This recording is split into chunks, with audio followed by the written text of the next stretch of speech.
Hi నమస్తే, నేను మీ చక్రి గబ్బర్. మొదటగా భారతదేశ ప్రజలందరికీ 80వ స్వతంత్ర దినోత్సవం శుభాకాంక్షలు. మరి ఈ మధ్య కాలంలో మనం వింటూనే ఉన్నాం, మన్యం పార్వతీపురం జిల్లా, పాడేరు, అల్లూరు సీతారాం జిల్లాలో ఇలాగే ట్రైబల్ ఏరియా ఎక్కడైతే అక్కడ అంతా కూడా బంధులు ధర్నాలు చేస్తున్నారు.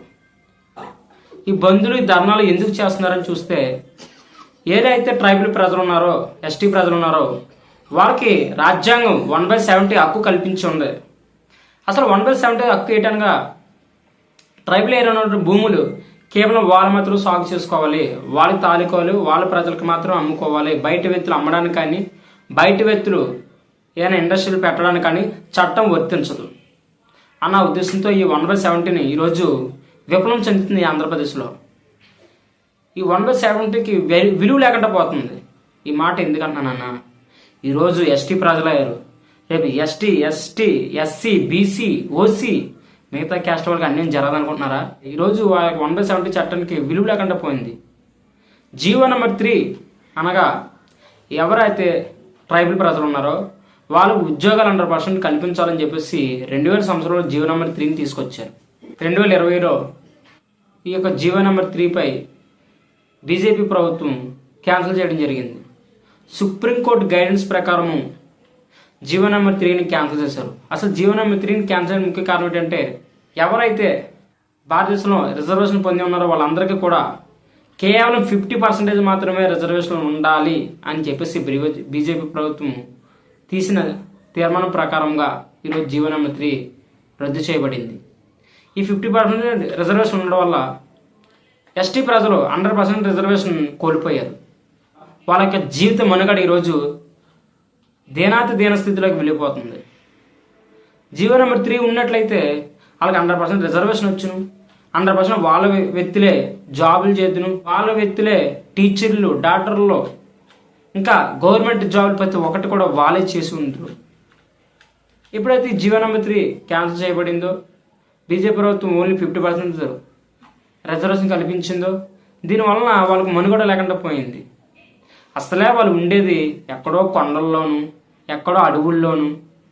అలాంటి వ్యక్తులపైన మనం ఇలాంటి చట్టాలు తీసుకువస్తే వాళ్ళ పరిస్థితి ఎలా ఉంటుంది ఒకసారి మనం అర్థం చేసుకోవాలి.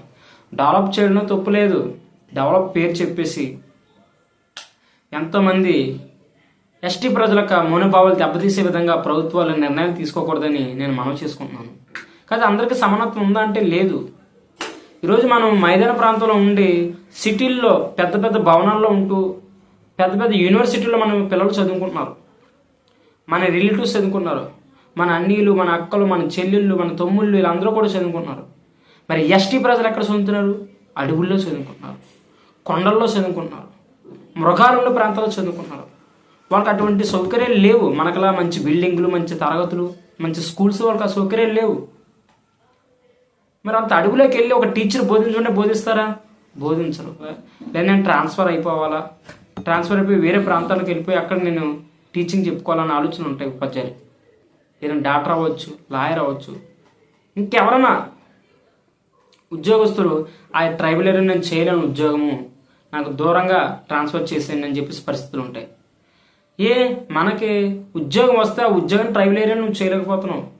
మరి ఆ ట్రైబల్ ఏరియాలో వాళ్ళే ఉండుంటే, ఆ ట్రైబల్ ప్రజలు అక్కడ ఉండుంటే వాళ్ళకి అనుకూలంగా వాళ్ళ ఉద్యోగంలో వాళ్ళ అనుకూలంగా వాళ్ళ భాష మాట్లాడి వాళ్ళకి అనుకూలంగా ఎడ్యుకేషన్ చెప్పేవారే, అక్కడే ఉందినే, అక్కడే తిన్ను, అక్కడే ఉన్ను. రెండోది భాష విధానం వేరు. ట్రైబల్ ఏరియాలో భాష ఎలా ఉంటుందంటే ఏదో కోడి భాష, నాటు భాషలా ఉంటాయి. మన తెలుగు వాళ్ళకి అర్థం అవ్వదు, మన ఇంగ్లీష్ వాళ్ళకి అర్థం అవ్వదు, మన హిందీ వాళ్ళకి అర్థం అవ్వదు. వాళ్ళ భాష వేరు. అదే ట్రైబల్ వ్యక్తికి ఉద్యోగం వచ్చి ఉంటే వాళ్ళ భాష వాళ్ళకి అనుకూలంగా ఉంటుంది కనుక వాళ్ళ ఎడ్యుకేషన్లో మార్పు వస్తుంది. నెమ్మది ఇంగ్లీష్ అని తెలుగు అని మార్చడానికి అవకాశం ఉంటుంది. అవునా కదా? మరి భాషా విధానంలో వేరు, వాళ్ళు మాట్లాడే విధానం వేరు, వాళ్ళకున్న సౌకర్యాలు వేరు. మనకు ఉన్నటువంటి ఫెసిలిటీస్ వాళ్ళకు ఉండవు. మనం గూగుల్ వాడతాం, ఇంటర్నెట్ వాడతాం. మరి ట్రైబల్ ఏరియాలో సరైన సిగ్నల్స్ ఉండవు, సరైన టవర్లు ఉండవు. అక్కడ సెల్ ఫోన్ మాట్లాడే సెల్ ఫోన్ కూడా వాళ్ళ దగ్గర ఉండవు. అలాంటి ప్రజలు, అలాంటి వాతావరణం పెరిగిన వాళ్ళు ఈరోజు అందరితో సమానంగా పోరాటం చేయమంటే, అందరితో సమానంగా ఉద్యోగాల్లో రమ్మంటే, అందరితో సమానంగా రిజర్వేషన్ ఇస్తే అలాంటి వాతావరణం నుంచి వ్యక్తులు ఏదో అలా కింద మీద పడి కష్టపడి చదివి ఉన్నత స్థాయికి ఎదిగి ఏదో ఉద్యోగం సంపాదించుకుంటే నెంబర్ 3ని రద్దు చేస్తే, ఈ ప్రభుత్వం రద్దు చేస్తే వాళ్ళు మిగతా ప్రపంచంతో ఎలా పోటీ పడగలరు? అందరినీ సమాన భావం చూడమని తప్పుపడలేదు. మీరు సమాన భావం చూసినప్పుడు అధిక ధనవంతుల్ని, జమీందారులని, వాళ్ళు కూడా భూముల విషయంలో, ఆస్తి విషయంలో సమాన భావం ఎందుకు చేయట్లేదు? కేవలం ఒక విద్య లేదా రిజర్వేషన్లోనే మీరు సమానత్వం చూస్తున్నారు. కానీ జమీందారులు, ధనవంతులు, భూస్వాములు, డబ్బున్నవారు వీళ్ళని ఎందుకు మీరు సమానత్వం చేయట్లేదు? డబ్బు విషయంలో ఆర్థికంగాను వాళ్ళకి వేల కొద్ది భూములు ఉన్నాయి. మరి ఎస్టీ ప్రజలకు ఏమైనా భూములు ఉన్నాయా? అలాగే వేల కొద్ది బిల్డింగ్లు ఉన్నాయి. ఎస్టీ ప్రజలకు ఏమైనా బిల్డింగ్లు ఉన్నాయా?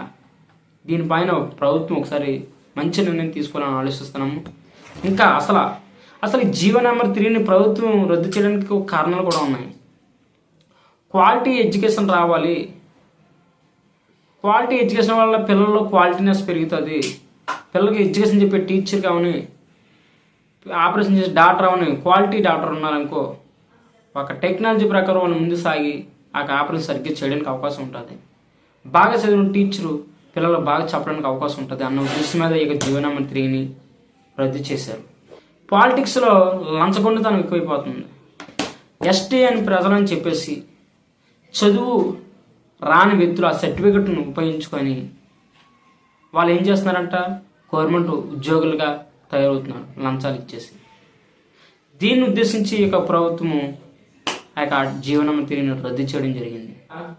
ఎస్టీ ప్రజలు ఎవరైతే ఉన్నారో వాళ్ళు సర్టిఫికెట్ వచ్చిన తర్వాత వాళ్ళకి ఎస్టీ అని ముద్ర పడిన తర్వాత వాళ్ళకి క్యాష్ ఇన్కమ్ ఉండే క్యాష్ ఇన్కమ్ పట్టుకొని వచ్చి సిటీలోకి వెళ్ళిపోయి అక్కడ జీవనం కొనసాగిస్తూ కొన్ని సంవత్సరాలు అక్కడ ఉంటూ ఆ సర్టిఫికెట్తో వాళ్ళు ఏం చేస్తున్నారంటే మళ్ళీ ఉద్యోగాలలో పోటీ పడడం వల్ల వీళ్ళు అప్పటి వరకు సిటీలో ఉన్నాడు, అప్పటి వరకు వీళ్ళు అంత సిటీలో అనుభవించారు, సిటీ జలసాలు చేశారు, సిటీలోనే చదువుకున్నారు. ఇవన్నీ చూసి ప్రభుత్వం వీళ్ళకి ఎందుకు మనం సమానత్వం హక్కు కల్పించాలి, ఇలా అడవుల్లో చదివే వ్యక్తి అయితే సమానత్వం హక్కు కల్పించడం పర్లేదు, ఇలాంటి వ్యక్తికి ఎందుకని చెప్పేసి ప్రభుత్వం జీవో నెంబర్ 3ని రద్దు చేసింది. అయితే ఒక విషయం మాత్రం నేను ప్రభుత్వానికి హెచ్చరిస్తున్నాను. నిజంగా వాళ్ళు చదువుకొని ఈరోజు ఉన్నత స్థాయికి వెతకడం కూడా ప్రభుత్వం గొప్పతనంగా మనం భావించాలి. దయచేసి ఈ యొక్క శాంతియుతమైన ధర్నాలు చేస్తున్నారు కనుక ధర్నాలు చేస్తున్నటువంటి ఎస్టీ ప్రజలు ఎవరైతే ఉన్నారో వాళ్ళందరికీ కూడా నాకు విజ్ఞప్తి ఒకటే, మీరు ఎంతో శాంతియుతమైన ధర్నా చేస్తారని నేను అసలు ఎక్స్పెక్ట్ చేయలేదు. ఇదే కాక్రోచ్ పార్టీ ఢిల్లీలో ఏ విధంగా అయితే ధర్నాలు చేసేదో ఉద్యమాలు చేస్తారో అలా చేస్తారనుకున్నాను. కానీ మీరు ఇంకా మంచివారు కనుక శాంతియుతంగా ధర్నా చేశారు. ఇంకా మించిపోయేది ఏమీ లేదు. ప్రజల పక్షాన ఈ యొక్క టీడీపీ ప్రభుత్వం, బీజేపీ ప్రభుత్వం ఉన్నదని మరొకసారి జీవో నెంబర్ 3ని పునరుద్ధరించి ఎస్టీ ప్రజలు 1/70 చట్టాన్ని పటిష్టం చేసి ఈ ప్రభుత్వం మీకు అండగా ఉంటుందని చెప్పేసి తీర్మానం చేస్తారని చెప్పి భావిస్తూ నేను మీ చక్రి గబ్బర్.